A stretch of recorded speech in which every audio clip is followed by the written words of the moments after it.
भगवान बलराम के पुत्र होते हैं किसान। और अगर किसान बंजर भूमि से कृषि उत्पन्न करता है, फसल उगाता है, हरा भरा फसल उगाता है, और ऐसे में अगर फसल नुकसान हो जाए तो किसान सिर पकड़कर रोने लग जाता है।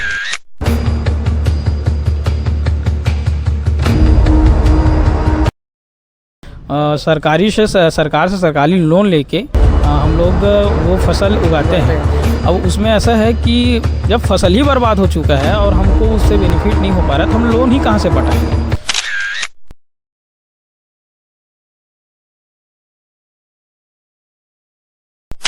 क्या रहो बाबा हमन हा जमीन में पूरा धान हा लिपट गए है, पानी और पवन में और ऊपर में भरे है पानी धान के ऊपर में।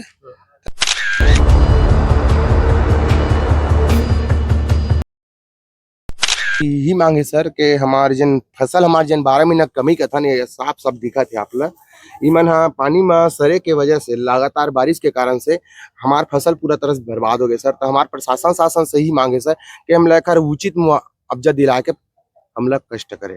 मन आज किसान त्रस्त है क्योंकि 4 महीने की खेती और 12 घंटे के बारिश ने पूरे फसल को बर्बाद कर दिया है। ऐसे में जो किसान होते हैं, हर साल जो सोसाइटी होता है वहाँ पर बीमा होता है, परंतु बीमा का जो लाभ है किसानों को नहीं मिलता, ऐसा किसानों का कहना है। इसी फसल के नुकसान के चलते आज जो किसान है, कबीरधाम जिला का जो किसान है, कलेक्टर दफ्तर पहुँचे हुए थे और कलेक्टर साहब से बात की कि आखिरकार जो फसल बीमा कराया जाता है, बीमा क्यों नहीं मिला जाता है। ऐसी कई समस्याओं को लेकर यहाँ पर पहुँचे हुए थे। साथ ही हमारे बीच एक किसान मौजूद है, हम उससे बातचीत करते हैं। अच्छा, क्या कुछ समस्याओं को लेकर यहाँ पर पहुँचे हुए थे? हम ग्राम चीमागोंदी से आए थे, पूरे किसान सियान को लेके आए थे हम लोग।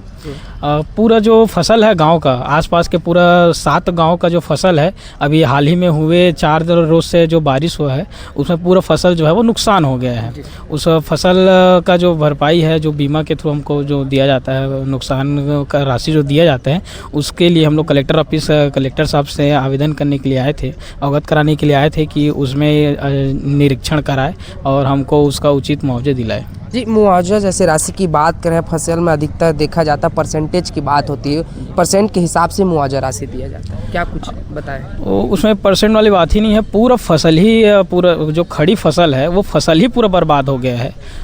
ऐसे तो 30% अगर नुकसान रहता है, 30% से ऊपर के नुकसान में ही मुआवजा मिलता है, लेकिन वहाँ अगर जाके मौके पे अगर जाके देखा जाए तो 30% क्या, पूरा फसल ही, खड़ी फसल ही बर्बाद हो चुका है। और ये आसपास के 7 गांव मतलब 1200 से 1500 एकड़ के बीच के फसल जो है वो बर्बाद हो चुका है। जिस समय फसल की कटाई होती है, किसान अपने घर ले जाते हैं, अपने सेवा किए हुए फसल को अपने घर ले जाते हैं, वो फसल जो है वो लास्ट में आके जब बेमौसम बरसात में जो बारिश हुई है वो खड़ी फसल बर्बाद होता है तो किसानों को बहुत आहत होती है। उसी के लिए कलेक्टर साहब से अवगत कराने के लिए आए थे, कलेक्टर साहब के पास। जी। अच्छा, जैसे सोसाइटी में आप लोन ले होंगे और अचानक आपका ये फसल ख़राब हो गया, अब वो लोन कैसे चुका पाएंगे आप? यहाँ तक आने का हम लोग का मेन उद्देश्य वही था कि हमको उचित निरीक्षण कर उचित मुआवजा दिलाया जाए, क्योंकि हम किसान जब फसल उगाते हैं तो एक मुआवजा लेके सरकार से सरकारी लोन लेके हम लोग वो फसल उगाते हैं। अब उसमें ऐसा है कि जब फसल ही बर्बाद हो चुका है और हमको उससे बेनिफिट नहीं हो पा रहा है तो हम लोन ही कहाँ से पटाएंगे।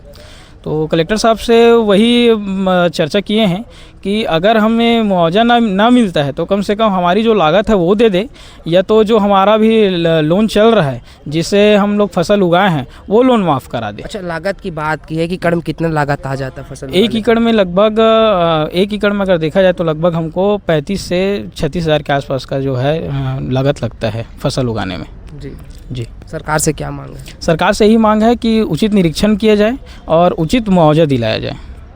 यह है किसान की बात। किसान ने सरकार से अपनी मांग रखी है, क्योंकि एक जो किसान होता है और बहुत परिश्रमी होता है, क्योंकि वो जो बंजर भूमि को हल चलाकर उसे हरा भूमि में परिवर्तित कर फसल उगाते हैं, और ऐसे किसान का अगर फसल अचानक बर्बाद हो जाए तो किसान सिर पकड़कर रोने लगता है और कुछ करने की जुनून रहती है, परंतु फसल नुकसान हो जाए तो बहुत दुख होता है। अब देखने वाली बात होगी जो शासन प्रशासन है क्या इनकी बातों को रखेंगे, क्या इनकी मांगे पूरी होगी या फिर नहीं, ये तो देखने वाली बात है।